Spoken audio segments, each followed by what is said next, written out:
Hey, so this is the last of a three-part tutorial series on using Logic Drummer in Logic Pro X. In the first video, I showed you a little brief overview of what the drummer is in Logic and why it's so useful to get real live sounding drums on your tracks without having to pay for studio time, hire a drummer, get loads of expensive equipment out, or learn to play the drums yourself, or to spend hours programming it from scratch. This is a really easy way to get around all of that and to get some live drums on your track as quickly and as easily as possible. So in the first video, we looked at what the Logic Drummer was and how to get it as a channel on our track. We looked at how to muck around with the arrangement and the editor in order to get different parts of our kit sounding differently and to get different grooves. Then we went on to look at how to mix this in the second video, so to put it on multiple outputs, a few little presets to get the each part of the drum kit mixed properly, and a few drum mixing tips. So where we were up to at the last video, I've kind of muted where we're going to take it today.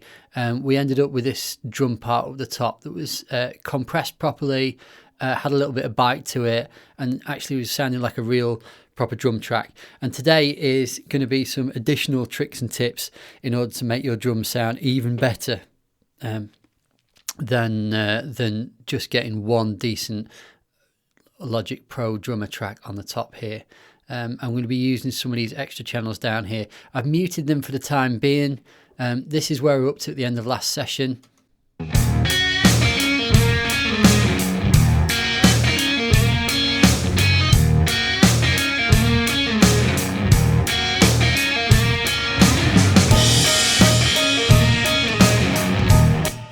Now, something I mentioned last time as well was that if we get our editor up, as well as our drum kit down the bottom here, we've also got a couple of options for percussion up the top here. And I mentioned that what I'd done is I'd clicked on the claps, and what the claps do is it adds hand claps in on top of the snare just to give it an extra bite. What I've done down here is, what's annoying about this is, if say I want some shaker on this as well, if I click shaker, then it gets rid of my hand claps. Or if you click tambourine, it gets rid of my hand claps, which is not great, because what happens if I want to layer up a couple of these things on top? So the first thing that I did to make this track sound even better than possible, than it already was to click the plus, and I selected a new drum track. So selected rock again, and I ended up with this kit here. So it was exactly the same thing, so SoCal. In fact, I even chose a different drummer for this one, just to add a little bit of variance. So pop rock. Now, the problem with this second track, what I wanted to do with this second one is to have some extra hand claps, just to make it sound even bigger with the snare. And the problem is that when you first, let's get rid of that. When you first import another drum track into Logic, it automatically pre-populates it with drums, like a drum pattern, because it thinks you're going to be creating a new drum track. But the problem is, if I played that on top of my normal drums, it's just terrible, because it's two drummers playing at the same time. But what you can do with the second one is you can actually turn off every single piece of the kit, and you can turn off your fills. And if you notice here, this is a completely blank bar. Now, if I click on hand claps now, it adds in extra hand claps here. And if I solo that,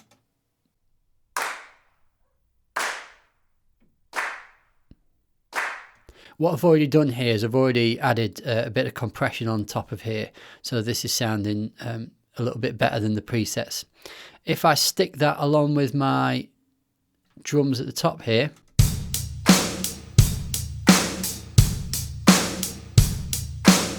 I've actually got two hand claps on top of my snare, so it's really getting that snare cutting through. Thirdly, because I went a little bit nuts with this track, and it kind of works out, I think, in the end, is I added some shaker.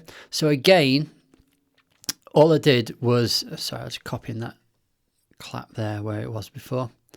I'll just say this as well. If you're adding in extra claps, make sure that the fill dial is not set, because even if you turn all the kit off, if the fill dial is still there, you'll notice right there, it will still add in fills for your extra kit, which you do not want. So just turn it right down. I'll also say this as well, is we do not need this to be a producer kit, because this is literally one instrument on one channel. The reason we use the producer kit, sending it out to multiple outputs up the top, is because we want to mix individual parts of our drum kit and process them differently. Whereas this is literally just hand claps, so we can just leave this on the stereo output. Otherwise you start absolutely caning your CPU and your computer is going to start crashing. Thirdly, I did exactly the same thing underneath, because remember, we can't select claps and shaker at the same time, and I want some shaker. So I invented a new drummer track. I deleted all the drums so it would come like that. So I got rid of the drums, got rid of the fills, and added some shaker here.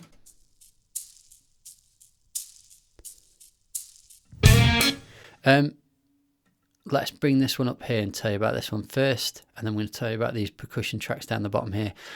The third extra thing we did was add a little bit of tambourine on as well, the same way that we did the others.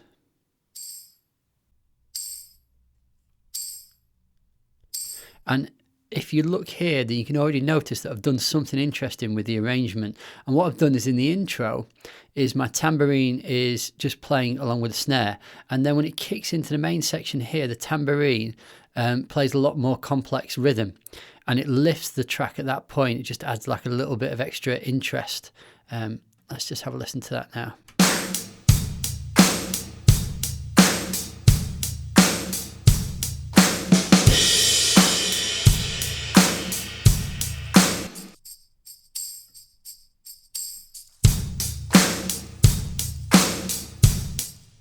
So it's just lifted those drums a little bit, adding those extra claps and shaking the tambourine. What I did, because this is a kind of southern rock track and I wanted that real like swaggering like Americana feel to it, is I've added some percussion. And one of the other drum plugins that you can find down here is, we looked at the top one, rock, and there's a real drummers under alternate and songwriter and the R&B stuff, and then these electronic and hip hop ones are a little bit more electronic. And down the bottom is percussion, and percussion is exactly the same principle as the top ones, apart from it's just a load of percussion. And again, you've got a few different kits here, but if you click producer kits on the right hand side, there is the exact same ones as before, where it sends them out onto multiple channels. So what I did is I chose this retro percussion kit.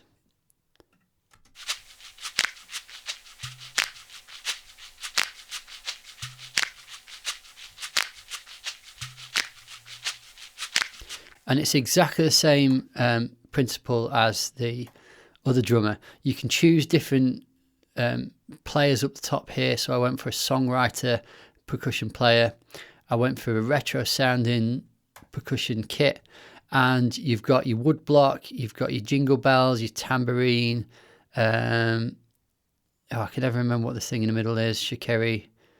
You got your shaker, you got your cajon, you got your stomps, and you got your claps. And it's as literally as simple as, like, say I want stomps in this. Just click on stomp. And if I wanted to change the rhythm, I could change the rhythm, say, on those stomps.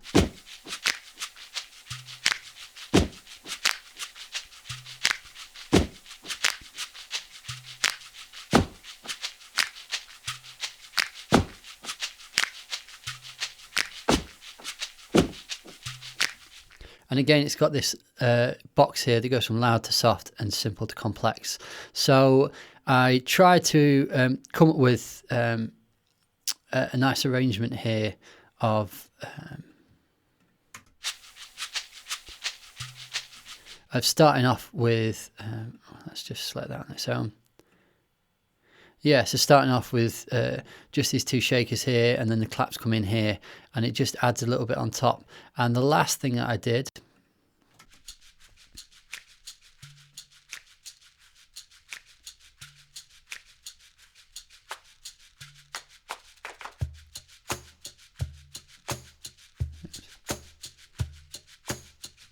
just add a little bit of cajon there. And if you add up all of these things together without the drums, this is what they sound like.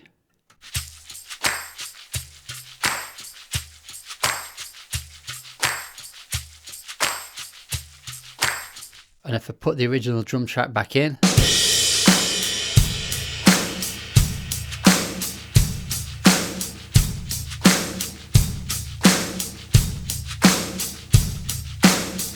and if I add that back in with the entire track, with all the guitars in as well.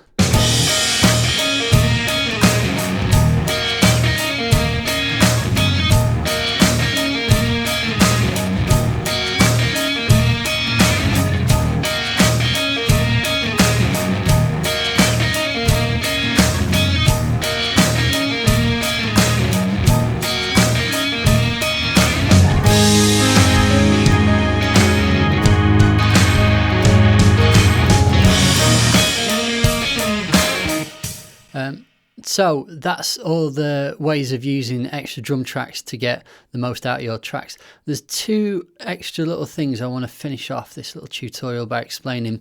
Number one is endings. Endings are very tricky because normally that you would program your 8 bars of drums. Let's get rid of that on the end. So you got your 8 bars of drums at the end. The problem is that it finishes on a fill, and the fill never resolves itself if you listen to it normally.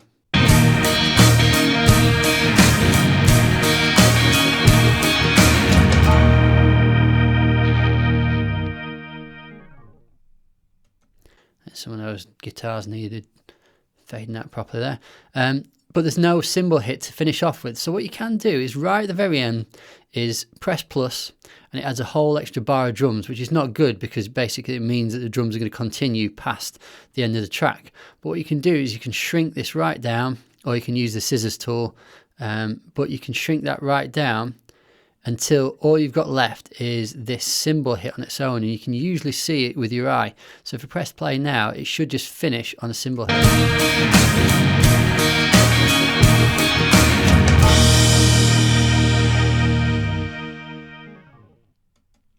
So that's the way to finish. The other way of doing it is if I get rid of the cymbal hit here. Say I wanted my track to finish on the 4th beat here. So say I wanted my drums to finish right here, and the drums carry on for an extra little bit here. Now it gets a little bit fiddly when you start trying to get the Logic drummer to chop off extra bits, because if you see, if I added that extra little bit there, where before it added me a little cymbal hit, it kind of adds me an extra little bar of fill and it doesn't quite work out. So what you can do is this. If I invent a software instrument just below and just an empty channel strip, nothing there, as you can see here, there's no plugin on it at all. What I can do with these drummer tracks here is I can take the whole part, or this last part here that I want to tweak, I can drag it into the software instrument part, and it turns the entire thing into MIDI data.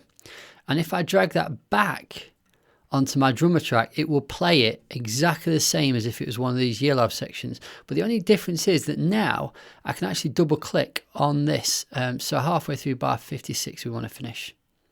If I double click on that now, oops, I just select that there. So if I double click on that now, then you've actually got the MIDI data, and you can actually go and edit your drums. So if I press play,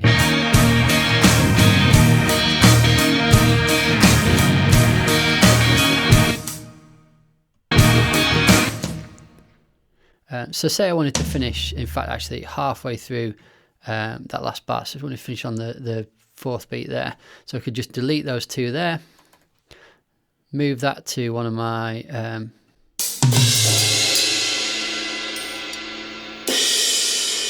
crashes, and move that.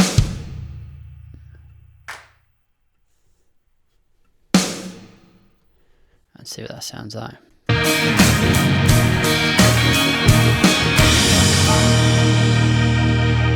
Obviously it doesn't quite work out because the rest of my instruments are playing so that they finish on bar 57, but you can see how if I solo that on its own and then go back into our little arrangement here.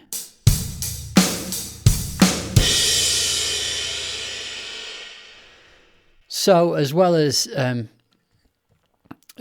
seeing what comes out when you just use the editor, you can also, when everything's mixed and you're really happy with it, you can actually turn it into MIDI data and tweak it yourself. So hopefully that has given you a good idea about Logic Drummer and how it can be very useful to get some real live sounding drums on your tracks. Again, there's more music production tutorials on my channel. So if you have a browse around, hopefully there's some other things that you might find helpful. If you want to subscribe, I'm going to be posting out regular videos looking at music production tips and tutorials. So hit the subscribe button, and thanks for listening. Thanks, bye.